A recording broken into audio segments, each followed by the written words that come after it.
Hello everyone, welcome back to my channel. आज मैं फिर हाजिर हो गई हूँ आपके लिए बहुत ही यूज़फुल किचन टिप्स लेकर। आज की हमारी टिप्स बहुत ही ज़्यादा खास होने वाली हैं। वीडियो को फुल वॉच कीजिएगा। वीडियो अगर अच्छी लगे तो वीडियो को लाइक और चैनल को सब्सक्राइब करना बिल्कुल मत भूलिएगा।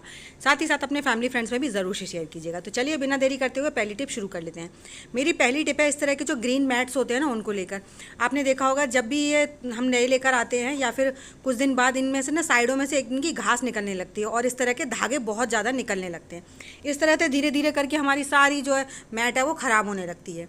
तो आपको ना ये मैट आपकी ख़राब ना हो और इस तरह से इसकी घास ना निकले, एक छोटा सा काम करना है। इससे ना ये लाइफ के एंड तक बिल्कुल भी यहाँ से ख़राब नहीं होगी। तो उसके लिए आपको कोई भी चाकू गरम कर लेना है अच्छे से, और चाकू खूब अच्छे से गरम करना है। और आपको ना इसके लिए एक चाकू अलग ले लीजिएगा, जिससे आप खाना पीना वगैरह कट करते हैं उसको मत लीजिएगा। मैंने यहाँ पे एक चाकू अलग किया हुआ है, उसी से मैं ऐसे काम करती हूँ। जैसे प्लास्टिक वगैरह कट करना हो या फिर इस तरह का कोई भी हमें मैट वगैरह सही करना हो। तो यहाँ पर हमने चाकू को खूब अच्छे से गर्म करके और इसको साइड में अच्छे से इसको फिराते हुए जाना है। आप सभी जानते हैं कि ये प्लास्टिक के मैट होते हैं और प्लास्टिक हमारी जो है ना गर्म चीज़ से वहीं की वहीं श्रिंक हो जाती है।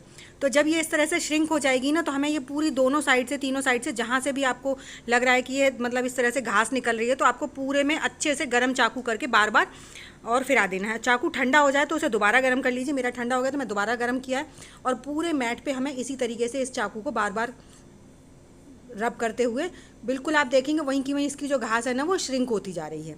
तो नेक्स्ट टाइम ना ये यहाँ से कभी भी नहीं निकलेगी। फिर चाहे आप इसे कितना भी धोइए, उठाइए, कुछ भी करिए, यहाँ से अब घास या धागा कुछ भी नहीं निकलेगा। और देखने में भी काफ़ी अच्छा लगता है। जब धागे लटकते रहते हैं ना तो देखने में भी बहुत बेकार लगता है। तो ये छोटी सी ट्रिक है लेकिन बहुत काम की है। आई होप पसंद आई होगी। चलिए बढ़ते हैं नेक्स्ट टिप की तरफ। नेक्स्ट टिप है हमारी बर्तन को लेकर। बर्तन हम सभी घर में इस्तेमाल होते हैं, लेकिन आजकल आपने देखा होगा इस तरह की जो डिज़ाइन वाले बर्तन हैं ये कॉमन बर्तन हो गए हैं। और ना भी हों तो भी हम लोग क्या करते हैं कि जैसे हम लोग कुछ भी बनाते हैं तो आपस में एक दूसरे के साथ शेयर करते हैं, अपने पड़ोसियों के साथ। तो क्या होता है कि जब हम देने जाते हैं ना तो हमें पता रहता है कि ये हमारा बर्तन है। जब हमारे यहाँ लेने आते हैं ना हम उस बर्तन को, तो पता ही नहीं चलता, क्योंकि सबके यहाँ सेम सेम डिज़ाइन हो गई हैं। तो आपको एक छोटा सा काम करना है जिससे आपके बर्तनों की हमेशा पहचान रहे और आप कितना भी किसी के साथ शेयर करें आपके बर्तन मिक्स ना हो। तो इस तरह से आप सारे बर्तनों को उल्टा कर लीजिए, फिर वो चाहे चम्मच हो या कटोरी हो या ग्लास हो, कुछ भी हो।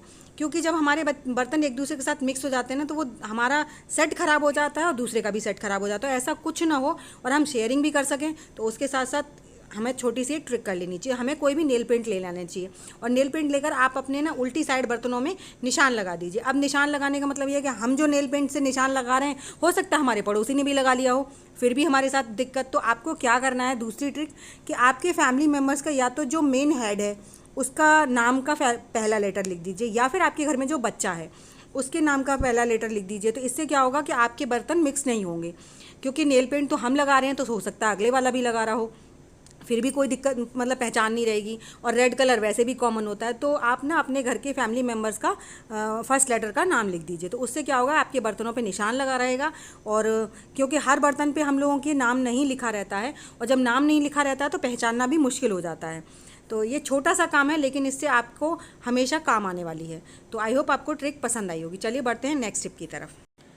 तो आज हम कबाड़ से बहुत सारे जुगाड़ बनाने वाले हैं। यहाँ पर मैंने बॉटल्स कई सारी इकट्ठी कर ली और मैं इनसे बहुत सारे ऑर्गेनाइज़र बनाने वाली हूँ। तो कुछ मैं आज आपकी वीडियो में आज के लिए शेयर करूँगी और कुछ मैं नेक्स्ट वीडियो में शेयर करूँगी। तो आज भी मैंने बहुत गजब गजब की ट्रिक्स शेयर की हैं, तो आप वीडियो में एंड तक बने रहिएगा। तो यहाँ पर मैंने सबसे जो पहला ऑर्गेनाइज़र बनाने के लिए बॉटल लिया वो है पानी की बॉटल। तो आप चाहे 1 लीटर की बॉटल से बनाइए, चाहे 2 लीटर की बॉटल से बनाइए। इसमें ऐसा कोई रिक्वायरमेंट नहीं है कि आप 2 लीटर की बॉटल से ही बनाएंगे। आपने क्या करना है, इस बॉटल को अच्छे से साफ़ करके और कट लगाना है। कट लगाने के लिए सिंपल ऊपर से और थोड़ा सा साइड में, लेकिन इसको कट लगाने का थोड़ा सा तरीका अलग है। आपको ये ऊपर से तो पूरा अलग कर देना है, लेकिन ऊपर से अलग करने से पहले आपको क्या करना है, आपको निशान के लिए थोड़ा सा जुड़ा रखना है, ताकि आपको पता चले से हमें बिल्कुल बीच में ही सामने एक और कट लगाना है। डबल कट हमें बिल्कुल सामने लगाना है। उसी के लिए मैंने आपको ये थोड़ा सा जो ऊपर वाला पार्ट है अलग नहीं करने को बोला है। तो यहाँ हमें बिल्कुल एंड तक इस बॉटल को कट कर लेना है और इसी तरह से हमें इसके बराबर में आधा इंची का छोड़कर फिर से दोबारा से कट लगाना है। एक कट लग गया है, ऐसे ही हम आधा इंची के करीब चौड़ाई छोड़कर फिर से हम एक और कट लगाएंगे बिल्कुल एंड तक।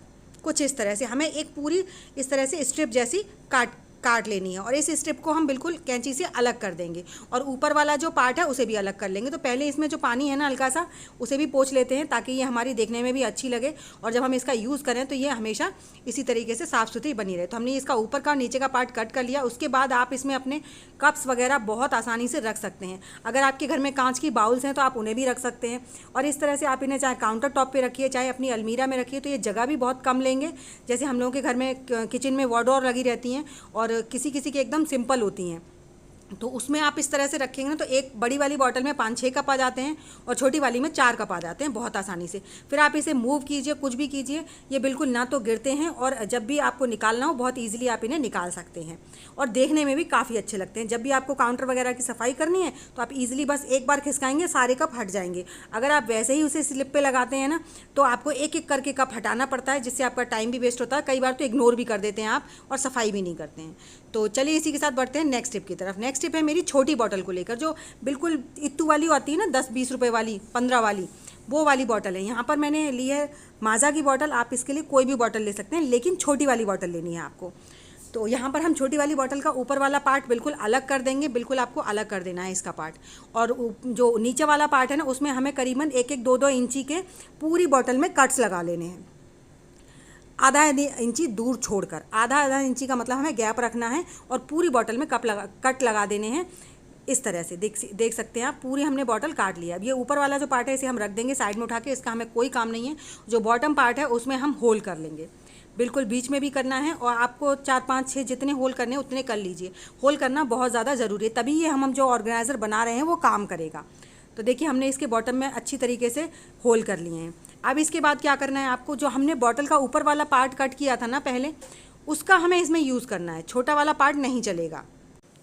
अब ये जो हमारा ऊपर वाला पार्ट है ना, इसका हम ढक्कन खोल देंगे। हमें ढक्कन की बिल्कुल ज़रूरत नहीं है और इसे दबाते हुए हमें यहाँ इसमें अच्छे से इसे चिपका लेना है। और चिपकाने के लिए आप ग्लू का भी इस्तेमाल कर सकते हैं, फेविक्विक का इस्तेमाल कर सकते हैं या फिर ग्लू गन का इस्तेमाल कर सकते हैं।